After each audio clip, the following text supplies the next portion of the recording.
ہمارا موجودہ نظام تعلیم جو محبت کی بجائے مقابلے اور کمپٹیشن کی فضا پیدا کرتا ہے، اور جہاں مقابلہ اور کمپٹیشن ہوتا ہے تو وہاں امن و محبت کو پروان نہیں چڑھایا جا سکتا۔ ایک ایسے وقت میں جب ہمارے بچے کی عمر سیکھنے کی ہوتی ہے، جب اس کا کچا ذہن ہوتا ہے، تو ہم اس کے ذہن میں مقابلہ بٹھا دیتے ہیں، اور اس کے ذہن میں یہ بات بٹھا دی جاتی ہے کہ بچے اگر مقابلہ نہ کیا، اگر پڑھائی نہ کی تو تم زندگی کی دوڑ میں پیچھے رہ جاؤ گے۔ کیا آپ نے کبھی نوٹ کیا ہے کہ جب آپ کسی بڑے شہر میں داخل ہوتے ہیں تو اس شہر میں بازار کے بیچوں بیچ سائن بورڈز اور بل بورڈز پر آپ کو اس شہر کے بڑے بڑے تعلیمی اداروں کے پوسٹرز لگے ہوئے نظر آئیں گے، اور ان پوسٹرز پر ان طلباء کی، ان سٹوڈنٹس کی تصاویر آویزاں ہوں گی، اور ان کے ساتھ ان کے نمبر اور ان کی جو پوزیشن ہے وہ آویزاں ہوں گی۔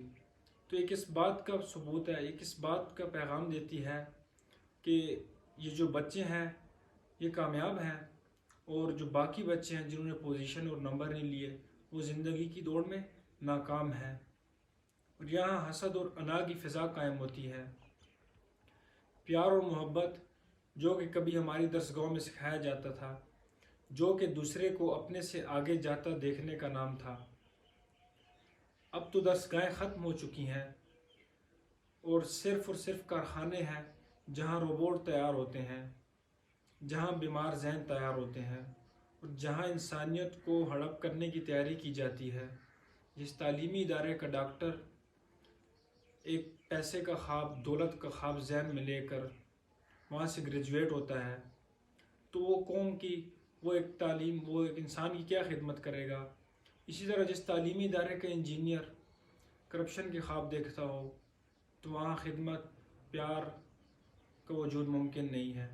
اسی طرح کسی مذہبی تعلیمی ادارے کا طالب علم جہاں اسے پیار کی بجائے نفرت کا سبق پڑھایا جاتا ہو تو وہاں سے بھی ہم پیار محبت کی امید نہیں کر سکتے۔ تو ایسے میں کسی بیرونی دشمن کی تو ضرورت ہی ختم ہو جاتی ہے۔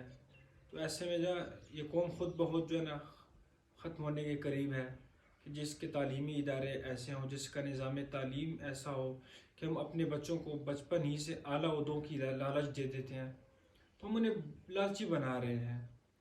کسی شخص کا اچھے مقصد میں ناکام ہو جانا برے مقصد میں کامیاب ہو جانے سے کیا بہتر نہیں ہے؟ 1000 درجے بہتر ہے۔ ہمیں اپنے بچوں کے اچھے ارادوں کو سراہنا چاہیے۔ اگر وہ ناکام ہو جائیں تو انہیں ہمیں ڈی موٹیویٹ نہیں کرنا چاہیے۔ انسان کو مقابلہ کرنے کے لیے اللہ پاک نے تخلیق ہی نہیں کیا۔ انسان کا مقابلہ ایک دوسرے انسان سے ہے ہی نہیں۔ انسان کا مقابلہ تو اپنی ذات اور نفس امارہ سے ہے۔